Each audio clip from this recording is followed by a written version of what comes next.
bersama-sama anak yatim mangsa tsunami. Aktiviti ini sebenarnya telah dijalankan sejak 10 tahun lalu apabila terbenanya Rumah Anak Yatim Melaka Tsunami Aceh yang dibiayai Kerajaan Negeri Melaka, DMDI serta hasil sumbangan orang ramai bagi menempatkan kanak-kanak yang kehilangan tempat bergantung akibat bencana besar tsunami pada 2004.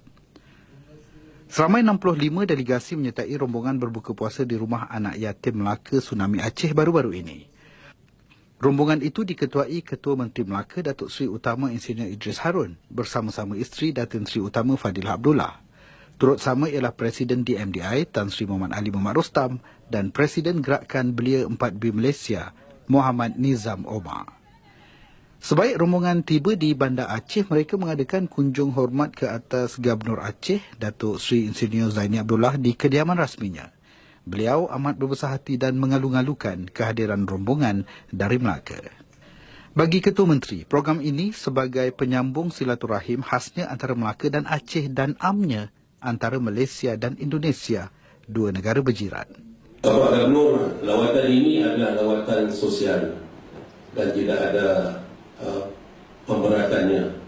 Cuma dalam syariat kita dapat satu kekuatan, iaitu merapatkan lagi silaturahim di antara Aceh dan Melaka, insya-Allah.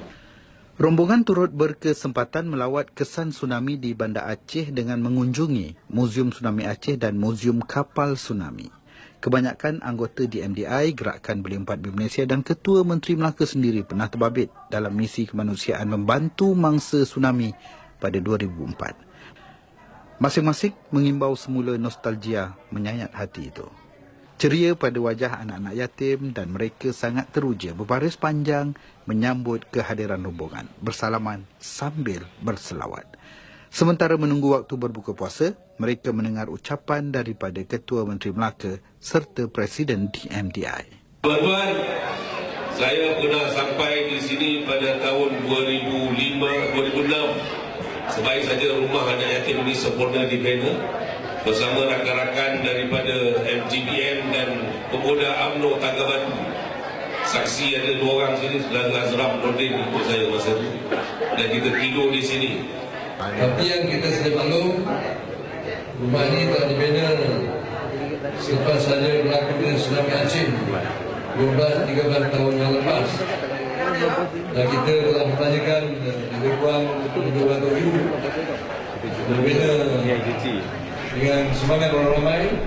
Bagi pemimpin Gerakan Belia 4B Malaysia, GB4B, aktiviti tahunan yang dilaksanakan oleh DMDI itu perlu diteruskan dan diwarisi golongan belia masa kini. Gerakan Belia 4B Malaysia di bawah kepimpinan yang baru hari ini, kita mengambil pendekatan dan juga mengambil satu inisiatif bekerjasama dengan Sekretariat Dunia Melayu Dunia Islam dan juga Kerajaan Negeri Melaka bagi bersama-sama merasai bagaimana kemeriahan berbuka puasa bersama anak-anak yatim di Rumah Anak Yatim Melaka Tsunami Aceh, Kampung Kuneh ini. Kita insya-Allah akan mengatur langkah untuk bersama-sama dengan bukan sahaja anak yatim Tsunami Aceh di sini, malah belia-belia terutamanya di KNPI Aceh dan juga seluruh Indonesia.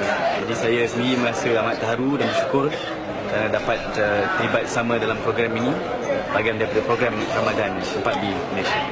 Bergerak. Okay. Usai majlis berbuka puasa, rombongan bergegas ke Masjid Baitur Rahman Bandar Aceh untuk sama-sama solat isyak dan seterusnya solat sunat tarawih.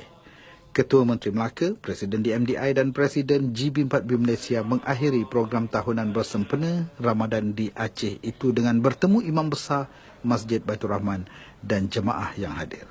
Bingkisan Melaka, Izham Hadis untuk Sahabat Malaysia.